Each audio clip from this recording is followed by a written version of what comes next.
Halo, nama saya Asep Setiawan. Ini adalah tugas membaca nyaring.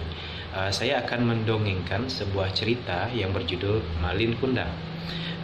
Kita bisa temui berbagai sumber di internet yang menyediakan cerita ini.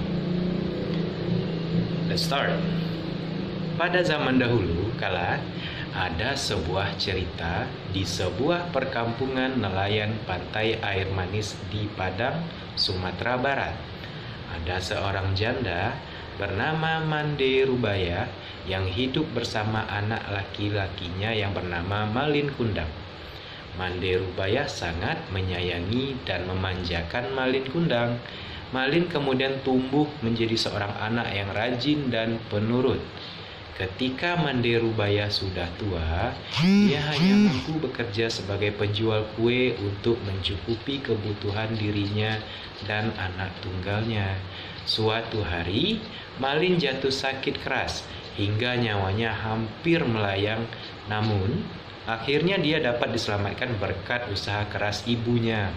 Setelah sembuh dari sakitnya, ia semakin disayang. Mereka adalah ibu dan anak yang saling menyayangi. Saat Malin sudah dewasa, ia meminta izin kepada ibunya untuk pergi merantau ke kota. Karena saat itu sedang ada kapal besar merapat di pantai air manis. "Jangan, Malin, ibu takut terjadi sesuatu denganmu di tanah rantau sana. Menetaplah saja di sini. Temani ibu," ucap ibunya yang sedih setelah mendengar keinginan Malin yang ingin merantau. "Ibu tenanglah, tidak akan terjadi apa-apa denganku," ujar Malin sambil menggenggam tangan ibunya. "Ini kesempatan, Bu, karena belum tentu setahun sekali ada kapal besar merapat di pantai ini. Aku ingin mengubah nasib kita. Izinkanlah," pinta Malin memohon. "Baiklah, ibu izinkan. Cepatlah kembali, ibu akan selalu menunggumu, nak," kata ibunya sambil menangis. Meski dengan berat hati, akhirnya Mande Rubaya mengizinkan Malin untuk pergi. Kemudian Malin dibekali dengan nasi berbungkus daun pisang sebanyak 7 bungkus. "Untuk bekalmu di perjalanan," katanya sambil menyerahkan pada Malin. Setelah itu Malin Kundang berangkat ke tanah rantau, meninggalkan ibunya sendirian.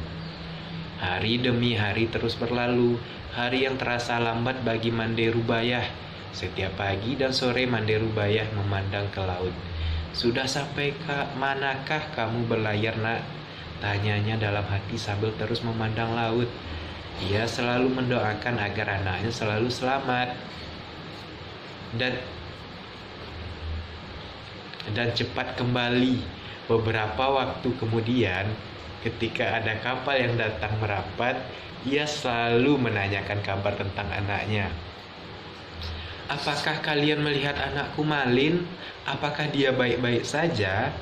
Kapan ia pulang?" tanyanya. Namun, setiap ia bertanya pada awak kapal atau nahkoda yang tidak pernah mendapatkan jawaban. Malin tak pernah menitipkan barang atau pesan apapun kepada ibunya.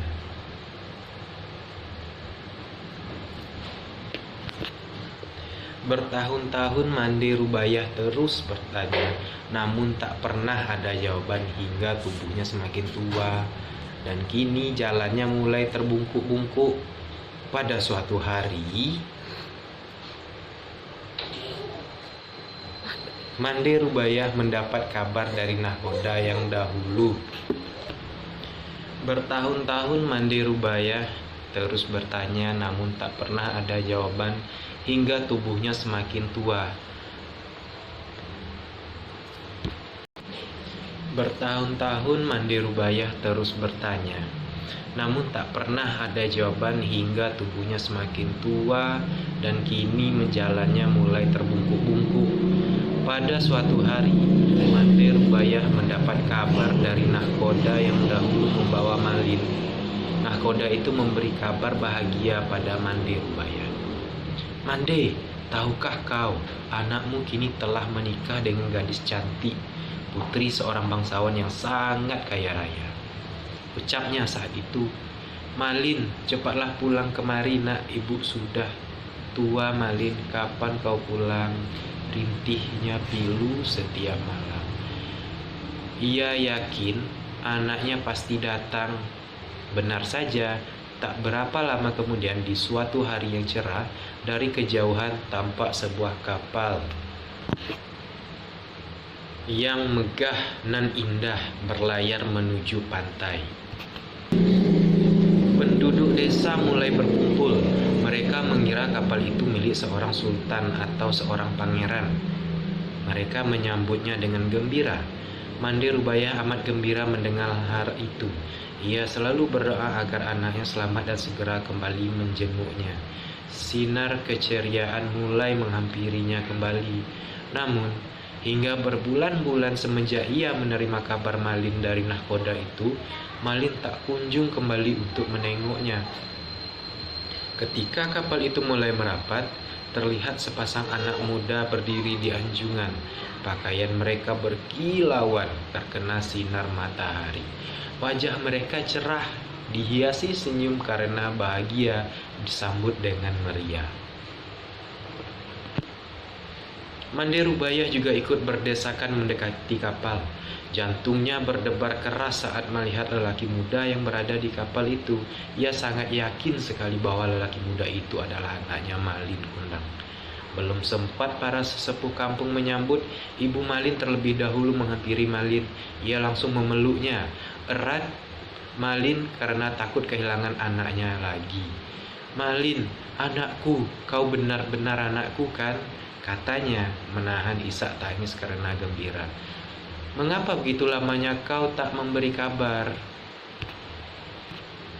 Malin terkejut karena dipeluk perempuan tua renta yang berpakaian compang-camping itu. Ia tak percaya bahwa perempuan itu adalah ibunya. Sebelum dia sempat berpikir berbicara, istrinya yang cantik itu meludah dan berkata, "Perempuan jelek, inikah ibumu? Mengapa dahulu kau bohong padaku? Bukankah dulu kau katakan bahwa ibumu adalah seorang bangsawan yang sederajat denganku?" ucapnya sinis. Mendengar kata-kata pedas istrinya, Malin Kundang langsung mendorong ibunya hingga terguling ke pasir. "Perempuan gila, aku bukan anakmu," ucapnya kasar.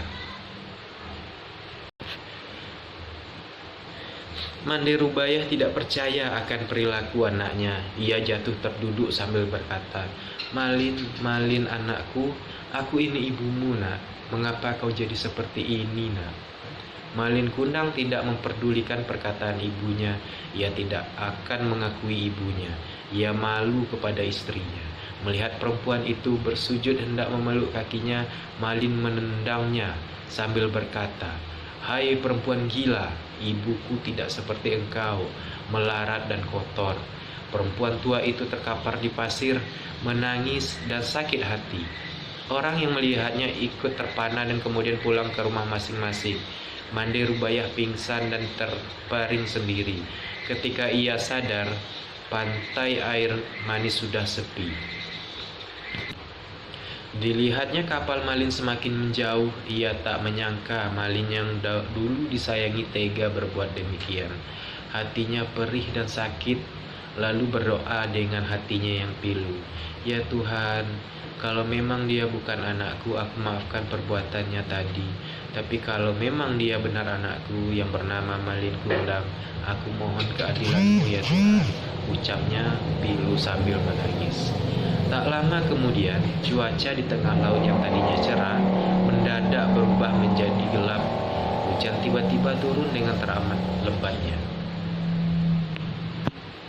Tiba-tiba datanglah badai besar menghantam kapal Malin Kundang.